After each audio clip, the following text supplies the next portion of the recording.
Looks like my presentation is still preparing, and because we are running out of time, I would like to get started as quickly as possible. It's great to be here. I'm Li Chengcai. I'm from Huobi Group, and I'm charging operation, marketing, and business development for Huobi Wallet. And I'm not sure because Huobi is pretty well-known in China, but outside of China, we still have a lot of challenges in terms of doing marketing and all these brandings. I would like to know how many of you have not heard of Huobi before. Could you just please raise your hand? Okay. Looks like not many, just two of them. Okay. Since it's not fully prepared, let me introduce Huobi a little bit.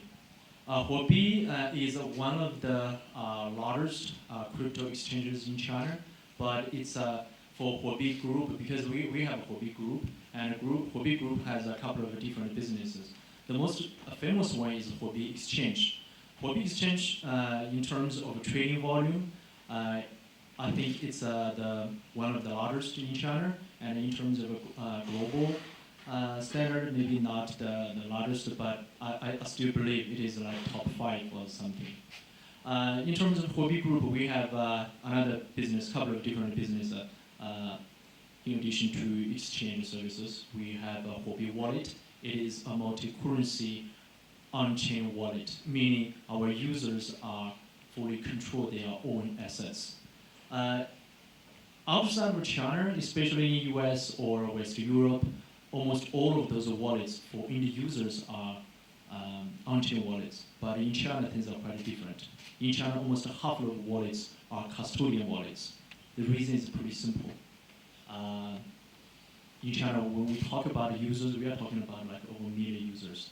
And most of the users, they are not familiar with the basic principle of blockchain. And some of our users, they just store turn Bitcoin on our wallet, and then they just do not care about their private currencies because they get used to the mindset that when they use some products, it is the developers or the product company's responsibility to take care of all of those funds. Can you just tell me, because it's going to be live, just tell me when you want me to advance? Oh, okay. Cool. So let's just jump into our agenda. Back? Yeah. So here's what I was talking about. Huobi, we have Huobi Global, we have Huobi Korea, we also have Huobi MENA. As a matter of fact, we also have Huobi Japan, Huobi US. We have lots of subsidies focused on different markets. For Huobi Korea, Huobi Japan, we have a license from our government, and for Huobi US, we also have license from government. This is our exchange business. In addition to this exchange business, we have lots of different products as well. We have Huobi Pool. Huobi Pool is right now ranking 6th in terms of hashing power. And we have Huobi Chain, Huobi Wallet, Huobi China. Huobi China looks like, sounds like very, very general, but what we are focused on is that we engage with our government because a lot of law enforcement agencies or government agencies, they are not familiar with what this blockchain is all about, especially for cryptocurrencies, because they needed to deal with anti-money laundering, all of those things. And what Huobi China is doing is engaging with those agencies and different peoples to educate them what blockchain is all about. And then we also have Huobi Capital. Huobi Capital invested in a lot of different projects. And we also have Huobi Cloud. Huobi Cloud is we are, because we have been in stock exchange, cryptocurrency exchange businesses for over 6 years, and we have a lot of experience serving a huge number of investors. And then we are using our own technology and helping other people who have resources such as potential users, and they want to run their own crypto exchange. Then they just simply use our solution and have their own crypto exchange services. So today's agenda is why wallets. We talked about like decentralization. We talked about like disrupting the centralized financial systems, and looks like everything is like perfect. There are a lot of things we are expecting, but in perspective of dealing with like over 1 million users, their response is not that optimistic. And I have been dealing with this kind of problem for over 2 years, and I think it's quite interesting for me to share what is our situation serving like a lot of users as a decentralized product. Centralized exchanges in DeFi world. Of course, Huobi Wallet, Huobi Group is more about centralized, but we are working with decentralized exchanges such as Changely and other decentralized exchange services. Last one is Huobi Wallet.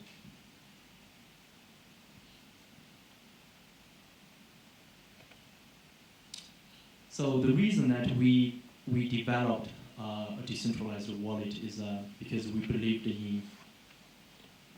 in a new system, that is digital system. To maybe 1,000 years ago, everything is based on barter system. And in barter system, you need to find your taker. Because you have like, let's say you have a ship and then you want to trade coins with your ship. You need to find someone who has the same interest. So it's more about accidental.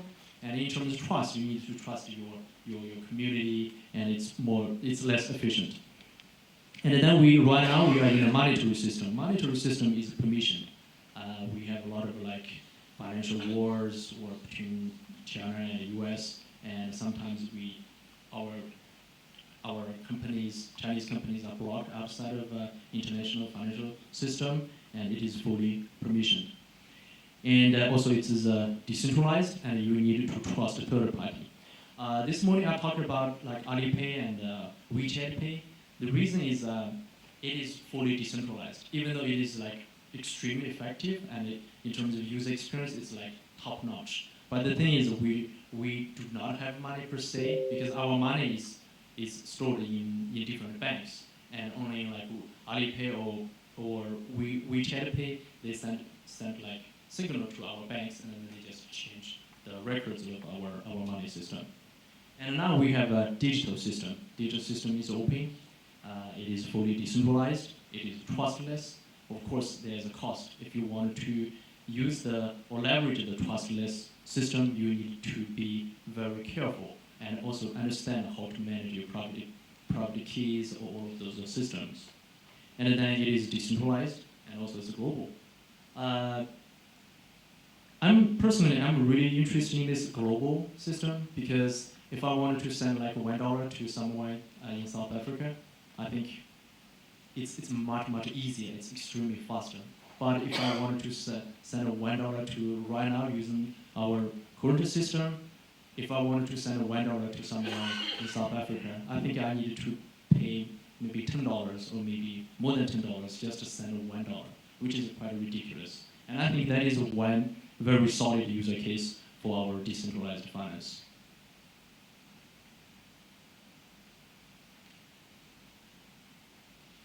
As I said, everything looks like quite promising, but we need to understand where are we now, because sometimes over-promising is quite damaging for our own business and even for industry. Right now, I don't believe we are ready to accept like a lot of users, because from a certain point of view, we are talking about protocols. Now, when we talk about protocols in internet industry, protocol is IP.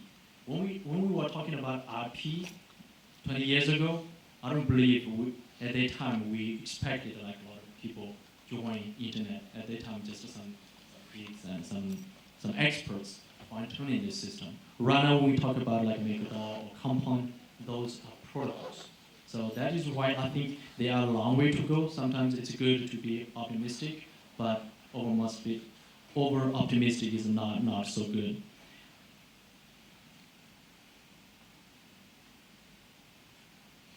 And then evolution of wallet. This is quite fun. When we use cash, we have a wallet. Wallet is more like, sometimes it's very genuine. Some of them are manufactured by Louis Vuitton.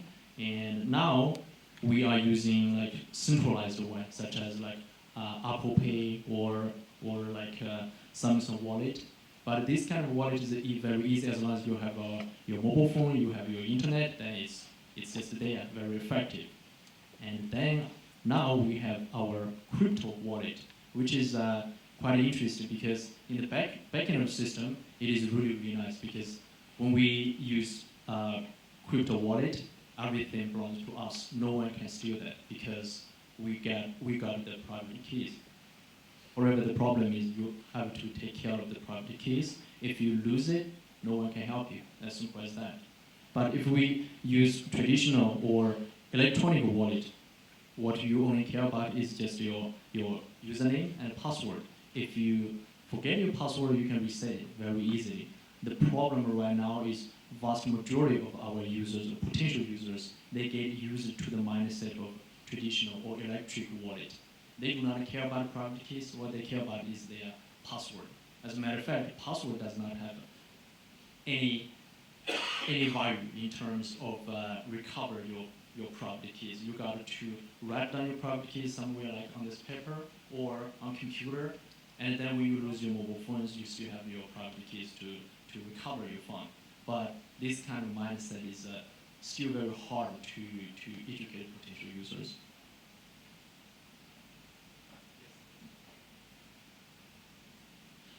The good thing is for wallet, if you want to experience the beauty of Bitcoin, experience the fast TPS of Ethereum, you need to have your wallet. Without a wallet, literally you have no access to those decentralized world to another like such as like DeFiance, compound, all of those things. That is why we developed Huobi Wallet, and as a matter of fact, it's very, very hard to make money because right now I don't believe there's any wallet which has like found a successful business model. All of those things, some of the team, they are doing very, very well, but in terms of their monetary policy or strategy, I think they are still exploring new opportunities. The reason that we developed this is because we believe wallet is quite essential in the future, and because cryptocurrency or blockchain technology is evolving so fast, we wanted to have a wallet to make sure, like when some very innovative, very disruptive thing happens, we have some kind of product there to look into those things.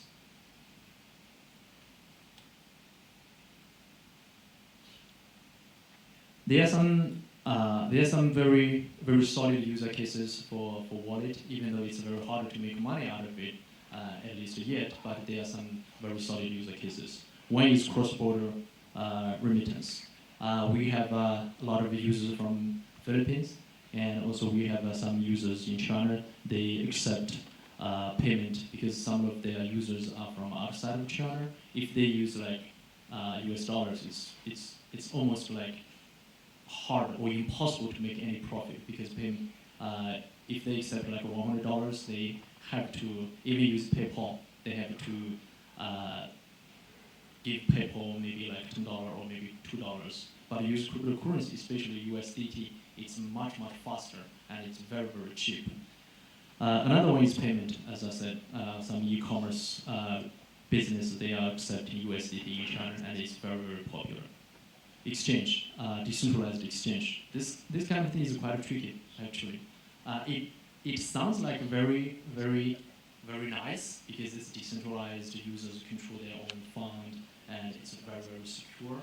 But in reality, when we think about regulatory situations, I think it's not easy. And the reason that we engage with our government because we wanted to learn how are we going to regulate those things. For decentralized, because it's anonymous, money laundering and other like criminal user cases are like very popular, and they just steal some money and they use like decentralized exchange and then they change those things, and it's very hard to track it. Right now, because the size of this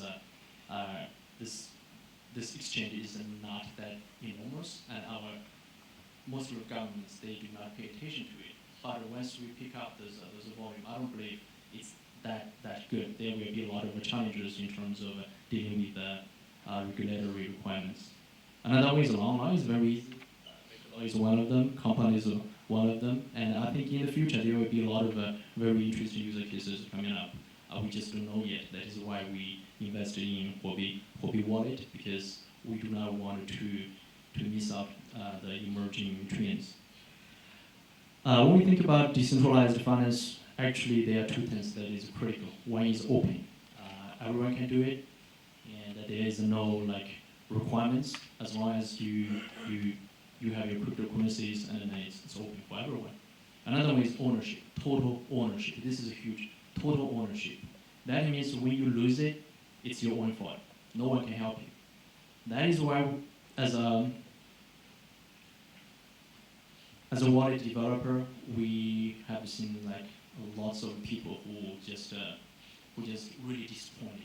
It's not like cryptocurrencies or decentralization is core something. Most of the feedback from those users who lost their funds, their comments is decentralization is bullshit.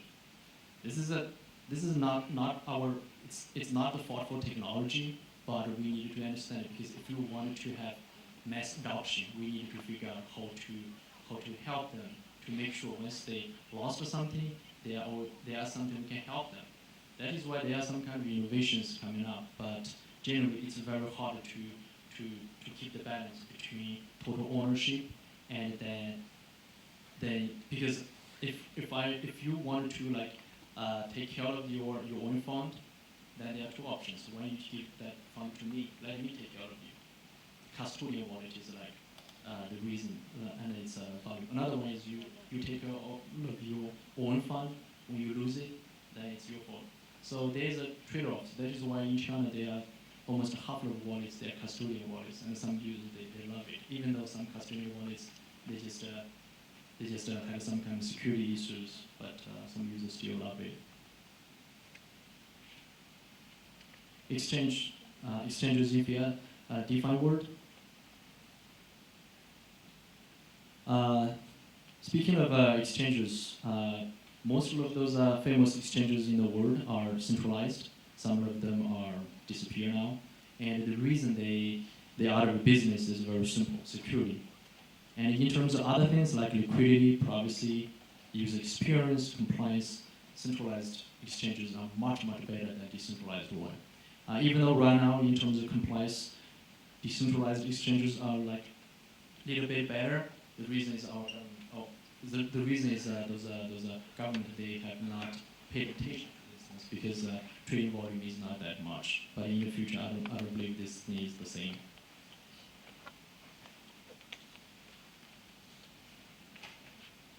And then what DeFi is offering? I think DeFi offering is just fully control of your fund. If for people like in Venezuela, this kind of thing may be quite appealing. But for people in China, in the US, I don't think this total ownership is that appealing. But for certain industries such as gaming or gambling, it makes a lot of sense. But on the other hand, it is against certain regulation, so it's some kind of trade-off. The good thing is that when we think about I got a couple of questions because Huobi Exchange has a wallet, and we have a Huobi Wallet app. The difference between those two things. How do we determine what is the centralized wallet, what is the custodian wallet? The very simple one is if you use decentralized way, you got private keys, bunch of different words or codes, things like that. If you use centralized wallet, what you get is your password and your account name, simple as that. So we encourage our users to make sure they have their own private keys. The reason is for centralized one, when they have some kind of security breaches, then their fund will be in trouble.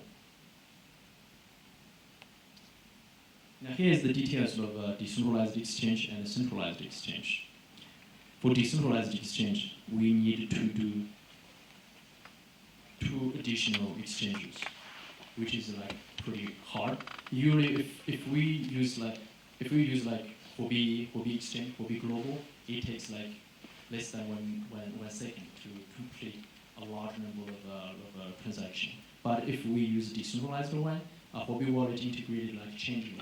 Usually, if you wanted to change like 100 Bitcoin to Ethereum, usually it takes like 1 hour or even more. Depends on like the system of blockchain. Here's the adoption. We can see in the past couple of years, adoption is growing very fast, but we're just talking about like 10K or 50K. But in terms of a centralized user base, we are double our user bases every 2 years. And if the price of Bitcoin is much higher, then we double our user base every year. But for decentralized protocols, it's moving very slowly. And then there are a lot of things. The reason that decentralized protocols are not doing as well as a centralized one. One is identity and reputation. Capital efficiency. If you want, let's say you have $1 and you want to buy Bitcoin, without centralized one, it's very hard for you to purchase that. And liquidity, scale, user experience, all of those things makes those adoption really, really hard.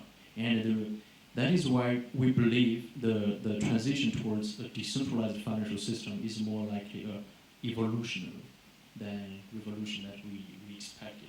It may take like 10 years or maybe like 20 years, or it will eventually like very hard to achieve our dreams. I talked about all of those depressing or bad things about decentralized finance, but there are some beautiful things coming up. One is Libra. Maybe Libra, we are not like successful because there are a lot of scrutinies from U.S. government, but there is another much bigger project coming up. That is DCEP. DCEP is developed by Chinese government, or more specifically developed by Central Bank, People's Bank of China, and this is huge. DECP not necessarily using blockchain technology. It's not purely a blockchain technology at all, but it borrowed a lot of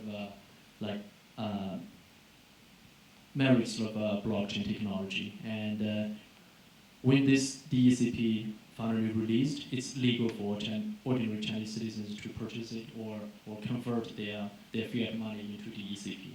And then purchase Bitcoin or all of the trading is much easier.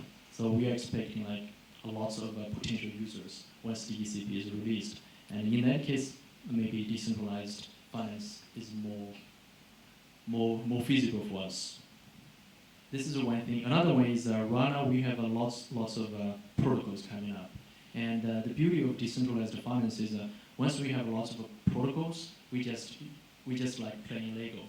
We use different protocols, putting them together, and that depends on what kind of financial services or product you want. We can just build it very, very fast. So right now there are lots of different protocols.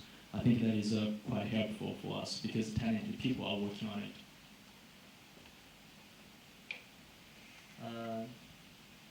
Also, Huobi Wallet, we have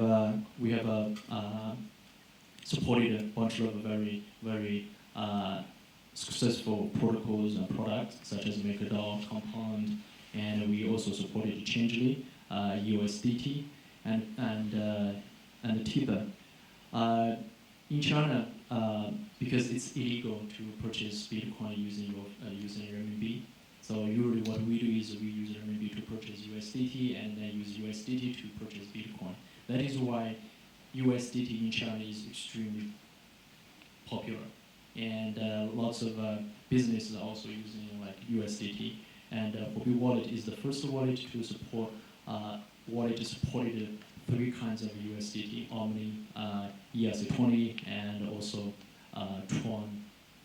And we got a lot.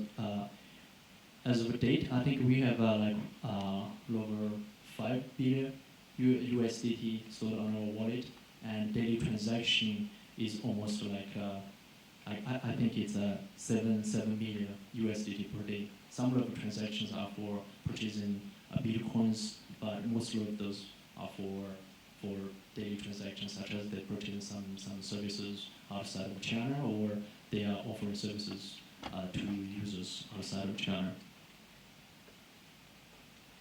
And I would like to take a couple of minutes to introduce Huobi Wallet. So this is a Huobi Wallet, because we want to make it as simple as possible for our potential users. That is why we make it like very, very simple and very easy for our users to understand it.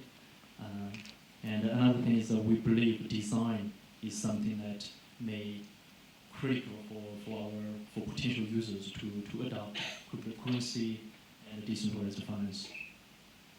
And in multiple currency, we support like different currencies, RST or BSV, all of them, because they have different communities, and some of them are quite successful in different countries, such as Tuan is quite successful in China.